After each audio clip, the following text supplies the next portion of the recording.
yung sinasabi nilang railway renaissance. Tingnan po ninyo, wag po kayong lumayo. Ibinida rin ho nila ito noong huling SONA 2024. We are also in the midst of a railway renaissance.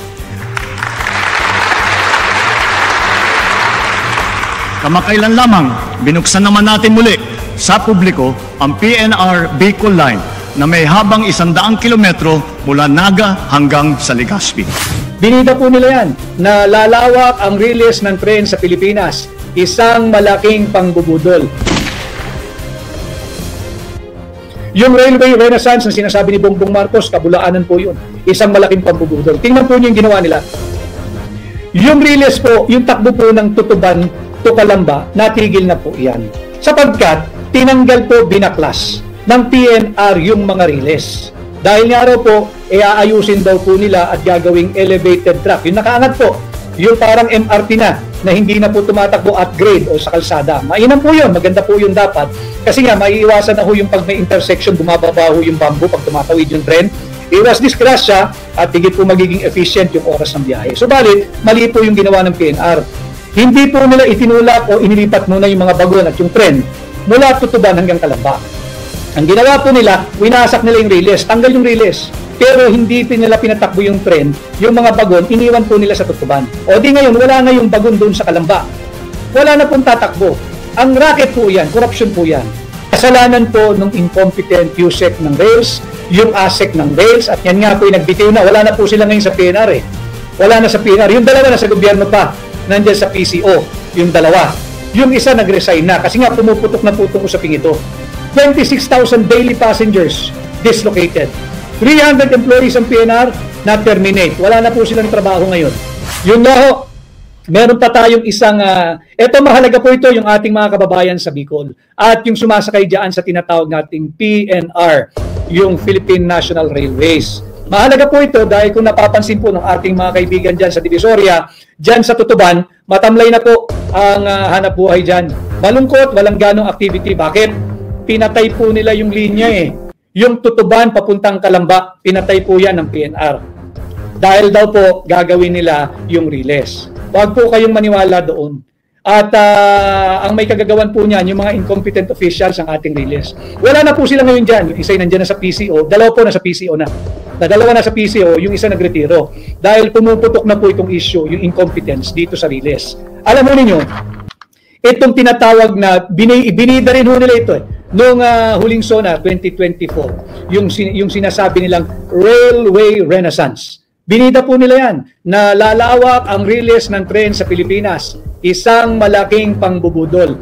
Tingnan po ninyo, wag po kayong lumayo. Yung mga kababayan natin na nagsusumbong sa akin dyan sa Tutuban area, dyan sa Divisoria, matamlay na po ang hanap buhay dyan dahil pinatay po ng incompetent PNR officials under DOTR yung biyahe mula Tutuban hanggang Calamba. Ang ginawa po nila, yung mga bagon, yung mga tren, iniwan po sa Tutuban. Nandyan, nakapark lang. Inaalikabukan, araw-araw siguro pinupunasan. Kahit pupunasan nyo yan, kahit isang alikabok walang dumapo dyan, masisira po yan. Dahil yan po ay dapat pinatatakbo. Yung mga rolling stocks dapat po yan, pinatatakbo ginagamit. Kakalawangin po yan. Magmamalfunction po yan. Ganito ginawa nila mga kababayan. Mahalaga ito dahil dito makikita nyo, binubudol tayo. Hindi po totoong gusto nilang palawakin ang ating sistema ng release. Hindi po. Yung railway renaissance na sinasabi ni Bongbong Marcos, kabulaanan po yun. Isang malaking pambubudol. Tingnan po nyo yung ginawa nila. Yung release po, yung takbo po ng Tutuban to Calamba, natigil na po yan. Sapagkat tinanggal po binaklas ng PNR yung mga release. Dahil nga raw po, aayusin daw po nila at gagawing elevated track. Yung nakaangat po, yung parang MRT na hindi na po tumatakbo at grade o sa kalsada. Mainam po yun, maganda po yun dapat. Kasi nga, maiiwasan na ho yung pag may intersection, bumababa ho yung bamboo pag tumatawid yung tren. Iwas disgrasya at higit po magiging efficient yung oras ng biyahe. Subalit, mali po yung ginawa ng PNR. Hindi po nila itinulak o inilipat muna yung mga bagon at yung tren mula Tutuban hanggang Calamba. Ang ginawa po nila, winasak nila yung release, tanggal yung release. Pero hindi nila pinatakbo yung tren, yung mga bagon, iniwan po nila sa Tutuban. O di ngayon, wala na yung bagon doon sa Calamba. Wala na pong tatakbo. Ang racket po yan, corruption po yan. Pinakamadali, dapat pinush forward mo. Pinatakbo mo yung mga tren at yung mga bagon, linipat mo. Mula Tutuban finorward mo doon papuntang Calamba para tuloy pa rin yung biyaheng Calamba to Bicol. Wala na pong bumabiyahe ngayon. At nawalan po ang gobyerno, may notes po ako rito, research din po ng ating team ito. Yung biyahe po ng PNR ng Tutuban to Calamba, kumikita po ang gobyerno rito ng 23 million pesos monthly more or less. 23 million ang tumatakbo po ito ha. At hindi po dapat ito hininto. Dahil nga po incompetent yung mga PNR officials nung panahon na ito'y binaklas at pinatigil, wala na po ngayong biyaheng Tutuban to Calamba sapagkat sinira po nila yung release. At sa pagsisira nila ng release, hindi po nila linipat yung mga tren at yung mga bagon mula Tutuban hanggang Calamba. Ano ngayon ang resulta? Wala na rin pong biyahe mula Calamba papuntang Bicol. Ang natira na lamang ho ay yung biyahe na nasaan yung biyahe para hindi po tayo magkamali ng report sa inyo. Ang natira pong biyahe na lamang ay ang Legazpi. Natigil po kasi yung yung North-South Commuter Railway. Tinigil po nila yung Tutuban to Calamba at nawalan po ang gobyerno ng 23 million pesos monthly kita. At dahil nga po tinigil yung biyahe ng PNR papunta sa South, tinanggal po nila lahat ng release nang hindi linilipat yung mga tren at yung mga bagon. Kaya apektado po ang 26,000 daily passengers. Saan mo ngayon isasakay itong dislocated, displaced 26,000 passengers? Hindi po ba kayo nagtataka? Higit na lumalala ang ating traffic. Hindi po mag-i-improve yan. Kasi yung dapat sanang tutulong para po mag-improve yung traffic, itong PNR na biyahe ng Tutuban to Calamba, Calamba to Bicol, tinigil po ng PNR yan. Ang natira na lamang pong bumabiyahe ay yung Naga to Sipokot at yung Naga to Legazpi. Maliit lang po ito. Yung Naga to Sipokot at saka yung Naga to Legazpi. Ang kita po rito ng gobyerno, more or less, doon sa pagre-research ng ating team, ay 20,000 pesos monthly. Yung Naga to Sipokot ho. At yung mga taga Bicol, maintindihan nito, yung mga taga South. Ang natirang biyahe ng PNR, Naga to Sipokot, tapos Naga to Legazpi. 20,000 pesos monthly, mahal pa ho yung krudo, mahal pa yung maintenance ng release, mahal pa yung maintenance ng bagon, mahal pa yung maintenance ng tren. Kumpara doon sa hindi nila dapat pinakialaman PNR Tutuban to Calamba. 23 million pesos monthly po ang nawala sa gobyerno rito. Anong pinalit? Wala. Wala humasakyan ng tao. Wala po dahil po sa incompetent ang administrasyon ng PNR sa ilalim ni Bongbong Marcos. Winasak po nila yung release. Dapat po yan ay elevated track. Tama. Pero meron pong inalat ang Pangulong Duterte nung kanyang presidency ng 10 billion.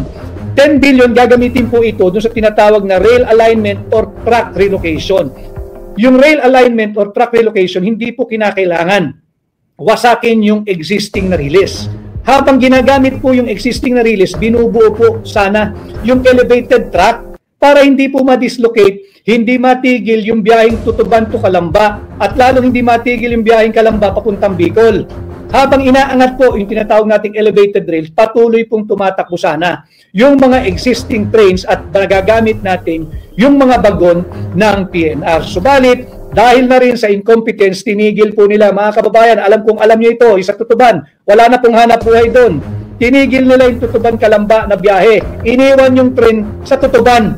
O di ngayon, buhatin mo yung tren, yung kada bagon mula Tutuban hanggang Calamba. Napakahenyo po ng mga tao sa ilalim ng Marcos. Ito po yung mga usapin ngayong halalan, ngayong kampanya. Hindi po yung gaslighting. Hindi po yan. At 300 employees po ng PNR ay terminated. Bakit? Wala na hong biyahe. Anong gagawin ng 300 na yan? Ginusto ba nilang mawalan ng trabaho? Hindi po. Dahil sa incompetence ng mga opisyal ng PNR, ng USEC ng rails ng DOTR, ng ASEC ng rails ng DOTR, yan po ang ginawa nila.